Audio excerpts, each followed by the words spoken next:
Today is Monday, February 19th, 2024. I will now call this City Council special meeting to order at 5:45. We do have a quorum of council. Madam Secretary, are there any public comments? Yes, we do. Veronica Weaver Rivers. Ms. Rivers, please state your name and address for the record, and please adhere to the 3-minute time limit. Good evening. Good evening, everyone. Good evening. My name is Veronica Weaver Rivers, and my work address is 11757 Katy Freeway, number 625, Houston, Texas, 77079. And I am here to, first let me just say good evening to the honorable representatives of City of Missouri City. My name is Veronica Weaver Rivers. I am the local Houston office manager and client representative for Embro Engineering. We are a small business, minority Black owned, and we've been in business since 2006. We provide full range transportation services to include transit, transportation grant funding administration, as well as a niche service, which is electrical engineering, SCADA instrumentation and controls. I'm very happy to be here with you all tonight, and I just want to give you all a round of applause and kudos on the disparity study. As a business that's in your community, we try to keep up with everything that City of Missouri City is doing, and we try to support events. And so whenever I saw that you all were having a special meeting on the disparity study, I thought that being a small representative of a small Black-owned business, I thought it would be very appropriate for me to just say that we're very excited about the fact that you're even considering the outcomes and recommendations of a disparity study as well. We just want to, me as a representative of Embro Engineering, just want to express our excitement for potentially being able to be an engineering solution services provider for City of Missouri City. The reason why I say that is because back in October, I was invited to your small business forum. At that small business forum, I had the opportunity to meet staff, such as your procurement manager. I met Mr. Sashi Kumar's public works staff. There's not, take it from me, there's not a lot of opportunities for small businesses to get that face time with organizations and those leaders. So we really appreciated that. From that event, we went through the relationship building process, and we've had a couple of meetings with the city to show you all what we do. So in closing, I just want to say that we're enthusiastic about everything that's going on in City of Missouri City. We acknowledge and recognize all the growth that is happening, not only in Fort Bend County, but your beautiful city. And so along with growth comes some challenges, and we stand ready to help you solve those challenges. I did bring with me some pamphlets and brochures that talk more about what we do as far as our engineering services and our transportation solutions. So I brought 8. I was trying to bring enough for everybody. I hope I have everyone covered, but that concludes my comments as long as I just know who to give our stuff to. Thank you. You can give those to our City Secretary, Crystal Roan. Okay. She'll make sure that we get those. All right, thank you. Thank you. Any other comments? No, Madam Mayor Pro Tem, that concludes public comments. All right, thank you. All right, we will now go to number 4, discussion and possible action to receive a presentation and give direction to staff on the disparity study by proposed presenter Kevin Coleman, our procurement manager. Hello, Kelvin. Good evening. Excuse me. Good evening, Mayor Pro Tem and City Council. Hi. At this time, I would like to introduce Dr. Ramsey of Mason Tillman Associates, who will be facilitating this evening's presentation on a disparity study. This evening, City Council is only receiving the presentation developed by Mason Tillman Associates. No further action is required. Upon direction of City Council, staff will come back at a later date with a recommendation that City Council formally adopt the disparity study. Subsequently, staff will recommend applicable policy changes to City Council. At this time, Dr. Ramsey.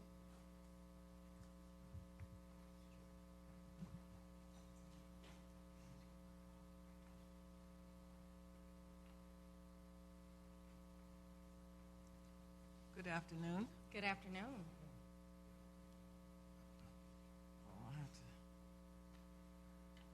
It is my pleasure to be present today to afford you an opportunity to hear about the work that you commissioned us to do so many months ago.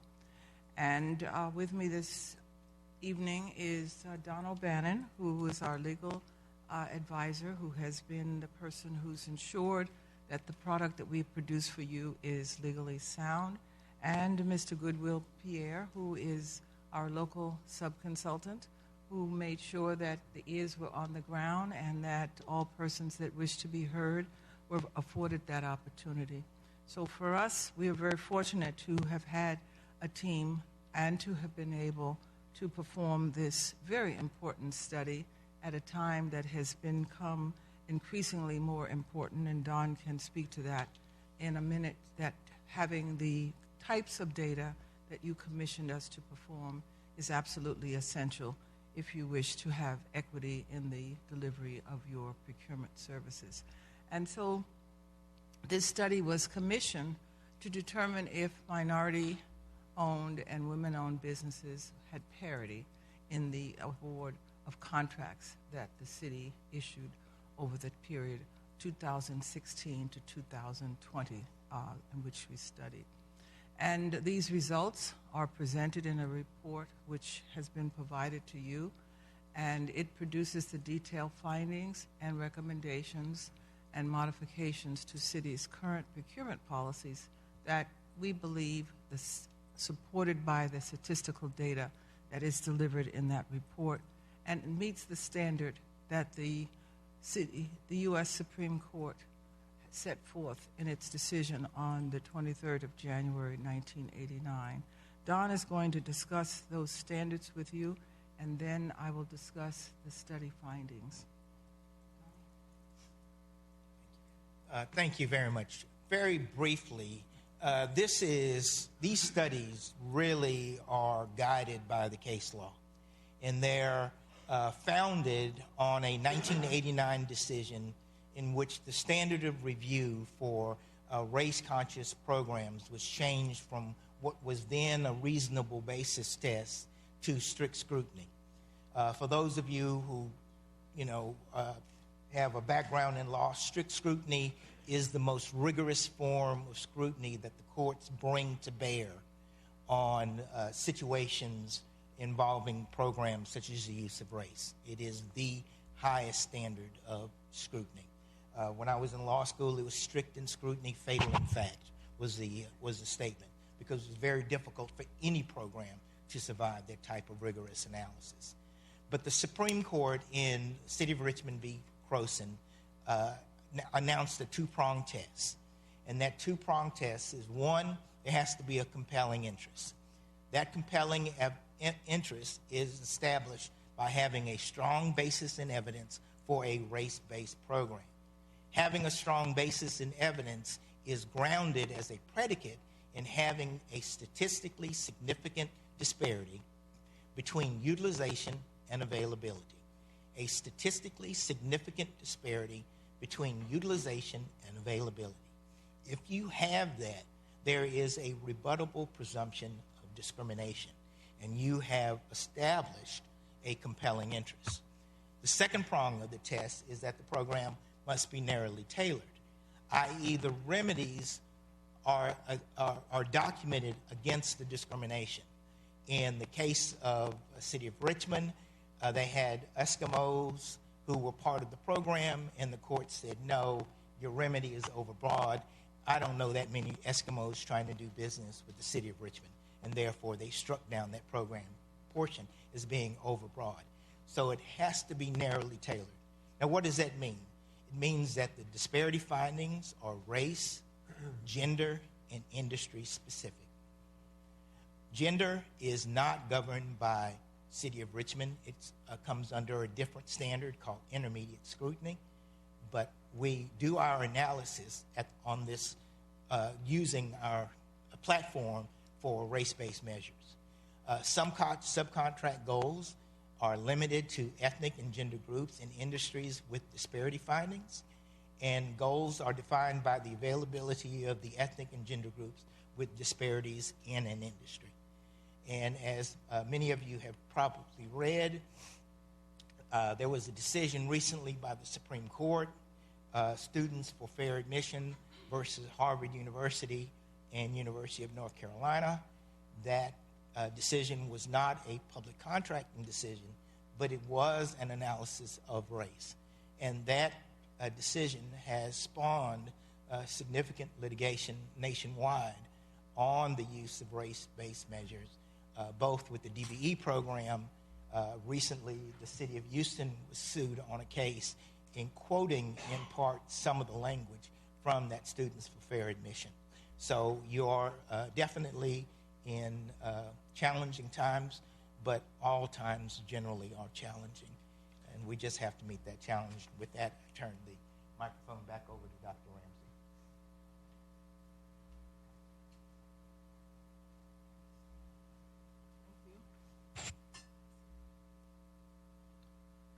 So Don has discussed with you in some general terms the components of this analysis. So it is the utilization, and we studied both the formal contracts and that did not require advertising, and informal contracts that require advertising. Can you speak closer in the microphone or move her mic up just a little bit? Okay, thank you. Is that better? Yes. Okay.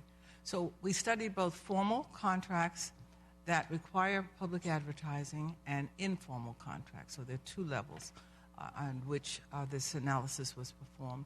And we also studied subcontracts, those contracts that your prime contractors awarded during the study period.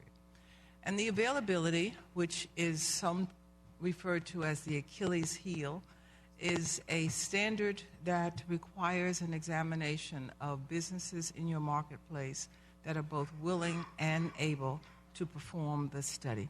And we use 5 different factors in an effort to assess the capacity or ability of those businesses that we've enumerated. So we've been very, very conscientious and very thorough in our analysis to establish that the businesses that we used in our statistical analysis were in fact businesses that had the capacity to perform your contracts, and recognizing that you had both large and small contracts. And as I will share with you in a moment, we actually put a cap on the size of the large contracts that we analyzed in an effort to ensure that the capacity had been met.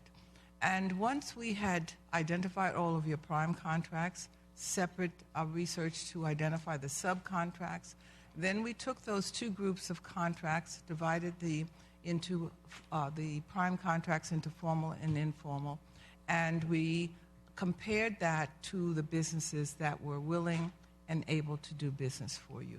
And so all of the contractors that we identified as having the willingness and capacity were compared to your prime contracts.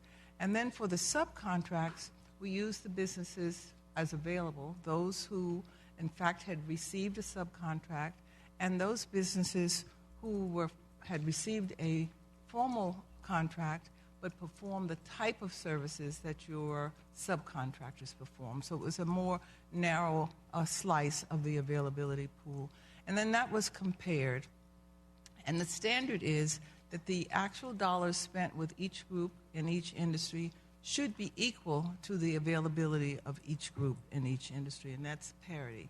Absence of parity for women, if there's underutilization, that the court said is sufficient because women were not under consideration in CROSN, and so the intermediate legal standard is applied there. And so for those women, female groups that were underutilized, they are recommended to be included in a program that we think you should consider. And for minority businesses, they had to be statistically significant. Therefore, their underutilization finding needed to be a confidence level of 95%. And so we had a high standard that we applied to that, consistent with what the court has required. We also, the third prong of a disparity study as set forth in the court's decision is anecdotal evidence, those perceptions of the business community about conditions under which they must engage in order to do business with the city. And so that data sheds light on the findings. It is useful for making recommendations, but it was not used in making a statistical finding of disparity. There were, in our analysis, ethnic and gender groups, African Americans, Asian Americans, Hispanic Americans, Native Americans, and Caucasian females, minority females, and what we call non-minority males, which would include all other groups outside of that. And then we studied your construction contracts, the professional services, and goods and services. And so to the end of the analysis, looking again for parity, what you are able to see here in red are those groups in those industries in which the use was less than the availability, and that difference was statistically significant. And I note here that we're talking about informal contracts, $50,000 or less, virtually the small contracts where managers can make decisions by calling and soliciting bids from companies. It does not require public advertising. And so you can see African Americans, Hispanic Americans in construction were underutilized, and that underutilization was statistically significant. And I call your attention to column 5 because that represents the dollars that that group would have received had there been parity in the award of contracts. Professional services, you have an additional group. Asians are also underutilized at a statistically significant level. And in the award of informal goods and services, the same groups plus Caucasian women are underutilized, and that underutilization is statistically significant. Prime contracts, because of our concern and the recognition that the issue of capacity is a matter of significance in the law, that we have put a ceiling on the size of the prime contracts we have analyzed. And that ceiling is defined by a statistical test that's applied to the data.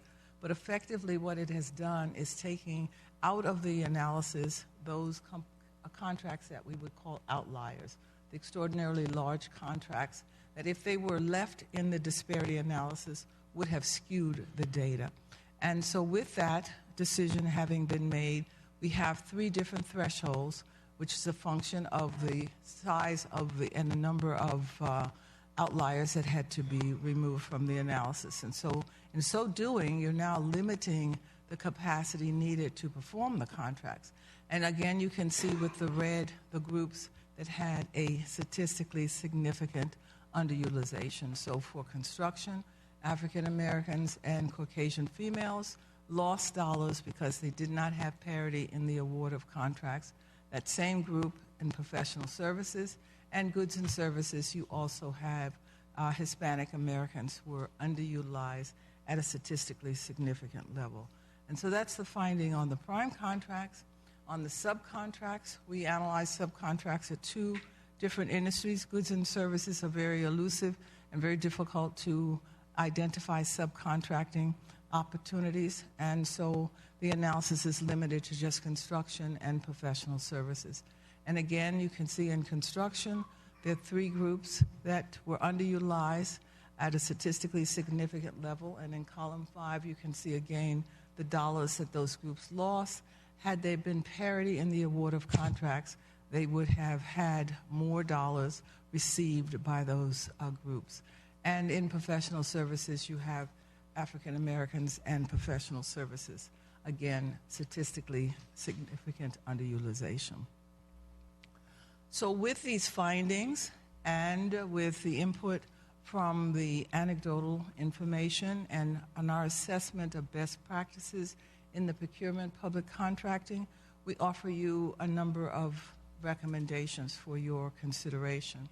And the number 1, we are recommending, given the facts, statistical evidence based on the narrow, tailored findings, that you consider establishing a minority women-owned business program, one that would enable you to give bid discounts on the prime contracts, and they would apply to construction and goods and services, And in so doing, you would set a dollar threshold that would reduce the bid to offset the disadvantage that was documented in this disparity to those groups adversely affected by those conditions.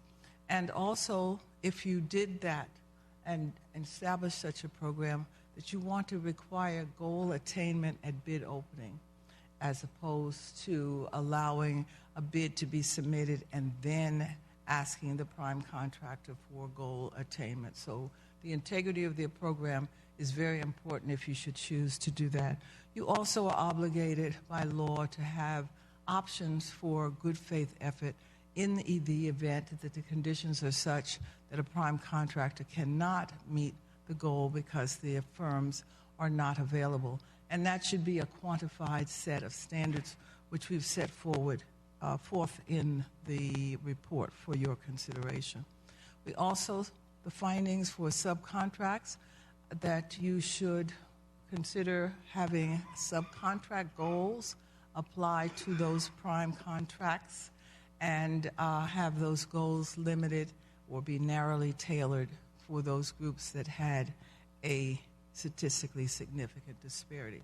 You would need to have a certification standard that would determine businesses eligible to participate, and suggesting that you consider using the local resources that are available rather than establishing a certification program that you would have to operate. There are a number of them in the region that you could use and accept their certifications.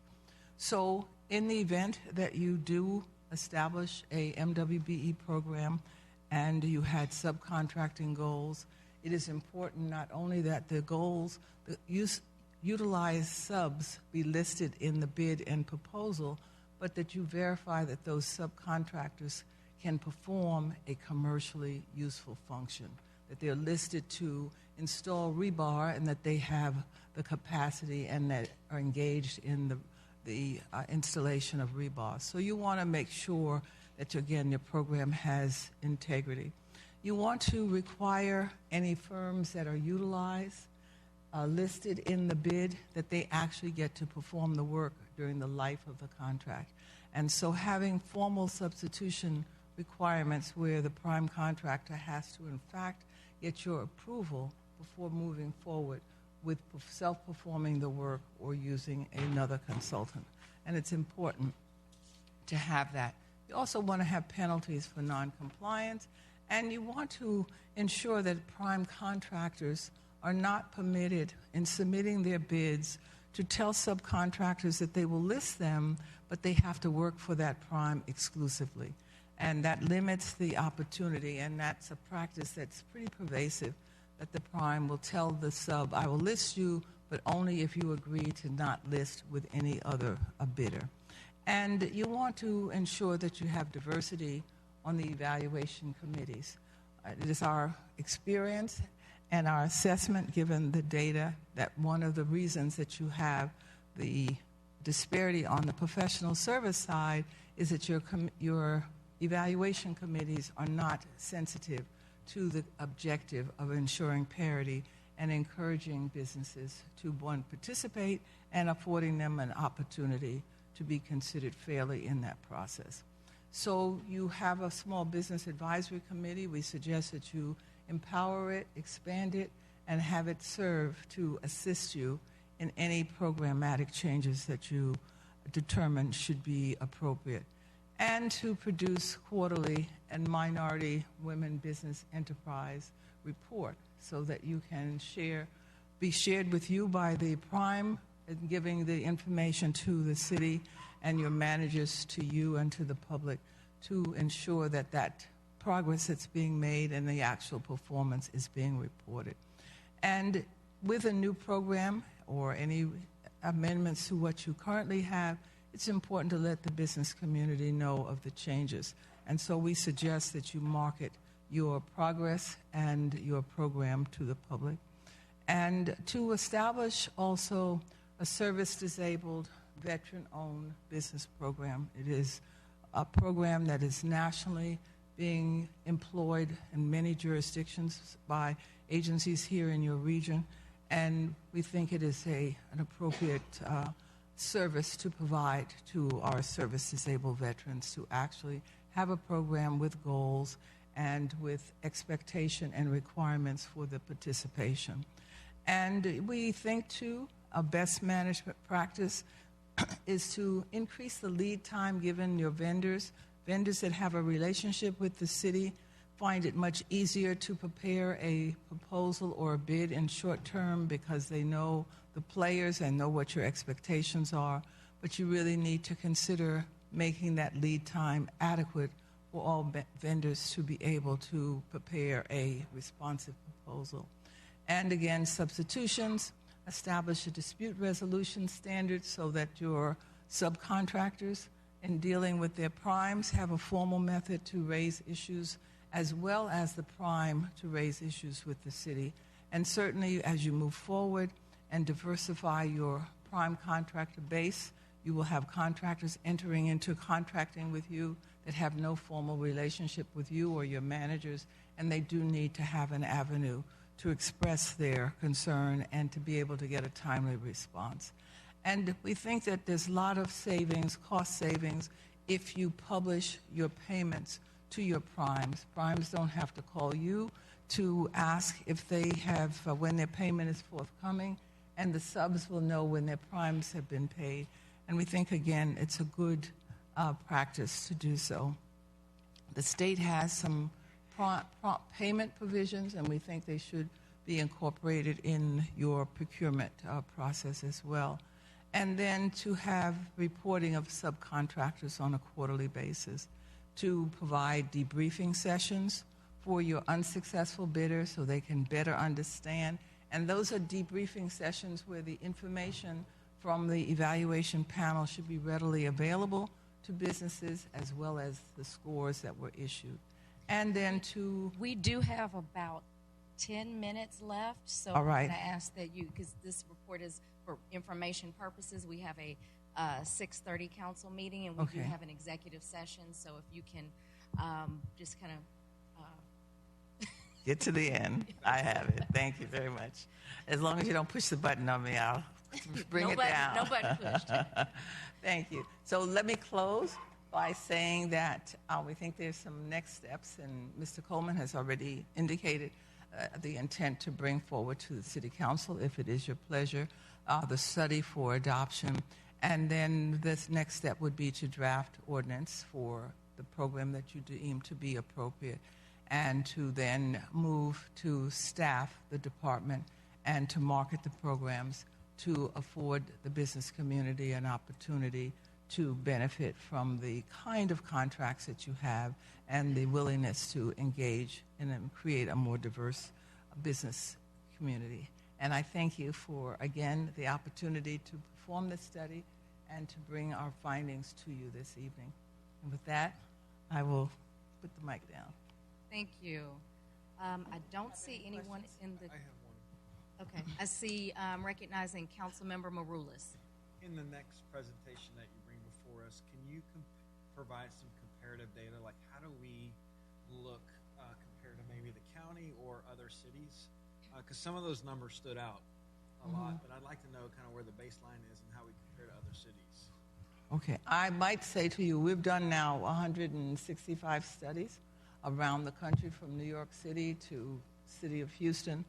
This pattern is fairly consistent across the country, but we could certainly come to you with a more regional approach for the knowledge that we have. Yes. Recognizing Councilmember Boney. I have a pretty lengthy some comments, but I do wanted to say, first of all, thank Goodwill Pierre and the team at Mason Tillman Associates for your work and assisting us with this first ever disparity study in Missouri City's history, and also for hosting those 2 virtual community meetings. Thank you. To explain that the methodology on the disparity study. I also want to thank Elena Portis during her time as now ACM, but she also started on this as she was finance director. Yes. And working with Mason Tillman to bring this to fruition. I just wanted to share a few things. This is one of the many efforts I've been passionate about. Even before I became a council member in 2017, I followed the city council's conversation around the first ever small business policy that went into effect in 2014. And even at that time, I felt like it really didn't have any teeth in it. There were recommendations at that time made by a gentleman by the name of A.C. Phillips with a company called A.O. Phillips, he was contracted to do a study to look at a potential small business policy here in Missouri City. And when he came forth with his recommendations to the council at that time and to the city, those recommendations were not even, adhered to. I mean, they kind of just got jettisoned and ignored. And so we landed on something which, again, has not moved the needle at all, where we only give 5 points to small businesses domiciled in the city of Missouri City, or if you are a prime contractor, if you give your good faith effort to try to subcontract with a small business or one or more small businesses that are domiciled in the city of Missouri City. And I would venture to say that, first of all, many of the people that are getting these contracts are not in Missouri City proper, and so it would not be applicable to them, but yet we're constantly giving contracts over and over and over again. So this data is not surprising to me, and I'm happy that the interim city manager at the time, Bill Atkinson, listened to my plea for us to utilize dollars, particularly dollars at that time that were coming from ARPA, American Rescue Plan Act, to do this disparity study because it allowed for that. But I feel like the city missed out on a grand opportunity at that time to really move the needle. 10 years later, that was 2014, now we're in 2024, and we see that this disparity exists. And so, I just really feel like, this is a great opportunity for us to, try to correct things and move us forward in a positive way. We have the data. We have it, and it's clear as day. We had to do this disparity study to assess the MWBE participation on the city's contracts and evaluate the city's policies to ensure MWBE participation and ensure that all firms have equal access to contracting opportunities within the city. I'd also like to give a practical example of how this disparity study can also help the city's access to additional funding for certain projects. There are certain projects where TxDOT will provide a funding match and fund a major share of these projects. However, under a new requirement to receive TxDOT funds, the city of Missouri City would have to have a disparity study conducted, which we now have. And because of that, we're potentially able now to tap into any TxDOT funds for those projects or any other TxDOT related properties. Projects. That's just one example of why this was very important for us to do, but the other is ensuring that we are being fair and equitable with taxpayer dollars as we now have the empirical data to definitively make sure our decision-making is fair and equitable. So again, I'm happy to see this finally come to fruition. Not surprised again by the data, but I'm hopeful that we accept the study as presented or when it comes back before us and give staff the ability to address the significant disparity that we now, based on that empirical data, know exists. Thank you. Thank you. Recognizing Councilmember Emery. Yes, I had a question. When we look at the time period that was used, the data from 2016 to 2020, I guess my question to our city staff, city manager is, would that be equitable to any of the activity that's happened between 2020 and 2022? So, I mean, are we looking at basically the same type of data and the characteristics of that data to create the disparity study? I would say that I'm not in a position to answer that question tonight because I'm not sure what all data is in the report. I haven't had a chance to fully absorb the report, but we can get back a response to you on that at a later point. Well, I just want to make sure that we're looking at the most current data that we have, and I know that you have to have a measuring period, and in this case it was 2020. So I just want to make sure that we're not missing anything from the activity from 2020 to 2022 that might have an impact on the results of the study. We would definitely ensure that we're looking at current data, but I can almost tell you just based from experience. Normally, when you see those types of studies, it's been a pattern, and it continues to be, unless there were significant changes that were made from the time they started their assessment to now, then that's going to be the same pattern that I would expect with anything we look at. Okay. The other question was, we have in the study, we talk about the contractors in Harris County. Are we only talking about the contractors in Harris County that are in Missouri City? Are we talking about all contractors in Harris County? No, what is required by the court is to define the area where you award your contracts. And you are obligated to do an analysis of contracts within that market area. And our finding was that your contracts, as awarded, over 85% of those contracts were awarded both in Missouri City and in Harris County. And it's because of that has been the market area that was defined, but that's necessary to meet the requirements of the law. Okay. Well, and finally, I'd like to echo what Councilmember Boney said. We started this disparity study back in 2014. I was here in 2014, and we thought we were making some inroads, but obviously we let things fall by the wayside, and I think it's the appropriate time to take a real hard look again at the activity that we have to make sure that we are, fair and providing opportunities for all the contractors within Missouri City. So, thank you. Thank you. All right. Thank you very much for your thorough presentation. We appreciate it. Thank you for the opportunity to present our data. Thank you. There's no action on this item. Agenda number 5 is a closed executive session. The time is now 6:22 p.m. and the City Council will now go into a closed executive session pursuant to Section 551.071 of the Texas Government Code.